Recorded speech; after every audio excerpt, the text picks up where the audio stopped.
Welcome back to the Deep Dive. This is where we take your curiosity, grab a whole stack of sources, and really try to unearth those surprising insights. Today, we're jumping into a pretty vibrant world, animation-wise. We're doing a deep dive on Doraemon, Nobita's Art World Tales. Yeah, and this isn't just, another quick review. What we're trying to do today is unpack why this specific Doraemon film seems to be hitting differently, why it's resonating so much. We've looked at, a lot online opinions, detailed critiques, takes from places like IMDb, Reddit, Letterboxd, even Zihu internationally. Right, so think of this as your fast track to understanding why you might be hearing people call it like one of the best Doraemon movies in recent years. Yeah. We're going to get into the visuals, which sound amazing, some narrative twists, the emotional side of it, and maybe what questions it kind of leaves you with. Exactly. We'll pull out the bits that really make it stand out, look at the praise, but also touch on the few criticisms just so you get the full picture of this, artful adventure. Okay, let's get into it. So diving right in, when you started looking through all those initial reactions, what was the first thing that really seemed to grab people? Like right off the bat. Overwhelmingly, the visuals. It was almost unanimous. Now, IMDb did note it maybe starts off a bit slow, leans on some familiar kids anime stuff early on. Okay. But reviews pretty much all talked about this big shift midway through. It becomes this breathtaking spectacle. I saw one Reddit user actually call the visuals amazing and even worthy of a psychedelic experience. Wow, okay. Psychedelic Doraemon? Yeah. And it wasn't just about looking pretty. Reviewers pointed to maybe a change in rendering or just more adventurous camera work kicking in later. It really unlocked something visually. Huh. That's interesting.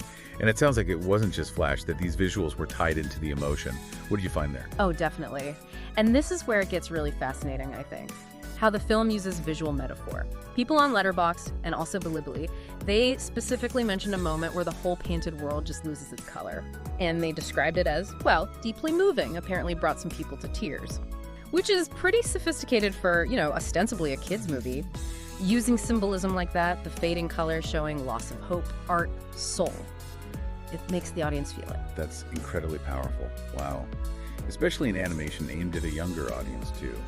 And this ambition, visually speaking, it wasn't just one scene then. No, not at all. It seems like the whole film is considered probably the most visually ambitious Doraemon movie they've done. Like every time they enter a new painting, styled after Van Gogh, Vermeer, Munch, it feels totally fresh, has its own personality. Yeah. So this constant change in style, plus a really well-chosen soundtrack, apparently, it just creates this audiovisual journey that keeps you engaged, keeps surprising you. It wasn't just spectacle for spectacle's sake. It feels like this visual style supported a really smart, suspenseful script, too. Jihu mentioned its wild twist, tightly crafted structure. Right, I saw that when I was looking at the Medium piece. It mentioned, each painting is a new world with its own animation style. Yeah. But also, this hidden villain that apparently really blindsided people. Yeah. How big a deal was that twist? Okay, yeah, that's where it gets really interesting because the sources, they suggest the real villain is hidden so well. One reviewer literally said, "It fully surprised me. I never saw it coming." Wow. And that kind of misdirection, it's pretty rare for Doraemon, apparently. The final reveal of who the real villain is caught a lot of people off guard, and it ties neatly back into that whole art world theme, creation versus destruction. It's that layering, the intellectual bit mixed with the fun journey that made several people think of, Crayon Shin-chan movies. Ah, okay, the Shin-chan connection, I could see that. Yeah, you know how those films can be totally zany and fantastical, but then suddenly touch on these deeper societal things or philosophical questions. Exactly, that blend. Whimsical art world hopping, goofy gadgets. It feels familiar, but then layered with something more for the adults. Yeah. Did that cleverness carry through right to the end? It absolutely seems to. That layering is there right at the conclusion. Most people felt the ending really makes you ponder those values like art, hope, imagination. But crucially, it stays hopeful. It doesn't get bleak. Okay.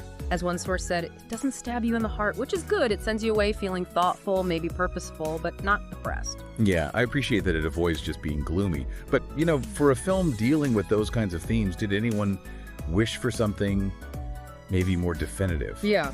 Or even a bit more challenging at the end? Well, look, the praise is huge. People calling it one of the best Doraemon movies in recent years, really highlighting the emotion, the character growth, especially for Shizuka, apparently, and just the smart storytelling.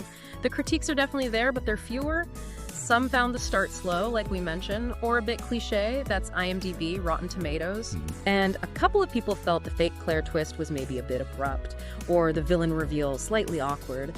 But to answer your question, those minor points didn't seem to overshadow the overall feeling about the ending.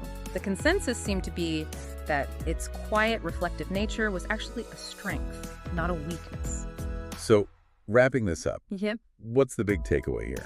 After this deep dive into Doraemon, Nobita's Art World Tales, it feels like this is, well, much more than just another kid's movie. It sounds like a real fusion of heart, amazing color, and some genuine smarts, really pushing what a Doraemon film can be. I think that's fair. It genuinely seems to offer something visually immersive, narratively clever, and emotionally resonant. The way it plays with those themes, creation, destruction, and leaves you with that quiet question about what we value, art, imagination, hope. It's pretty remarkable. It's like you have to step into its world to really get its depth. So, for anyone out there maybe looking for an animated adventure that's got charm, but also something deeper, this one sounds highly recommended. It balances that childlike wonder with some pretty mature emotions, and it sounds like it really sticks with you. You might find yourself thinking about life's palette, so to speak, long after it ends. Which actually raises a good question for you listening. How do stories or films like this make you reflect on deeper values? What stands out to you when you think about movies that manage to blend that simple charm with, profound messages? Yeah, got any thoughts on that? Or about this film specifically? Feel free to share your opinions or maybe your favorite moments from this deep dive, or any movies and dramas down in the comments below. Seriously, I'd love to hear what you think. And hey, if you enjoyed this exploration, don't forget to like, share, and subscribe for more reviews and content on the latest movies and dramas. And definitely hit that bell icon so you won't miss any new updates from us.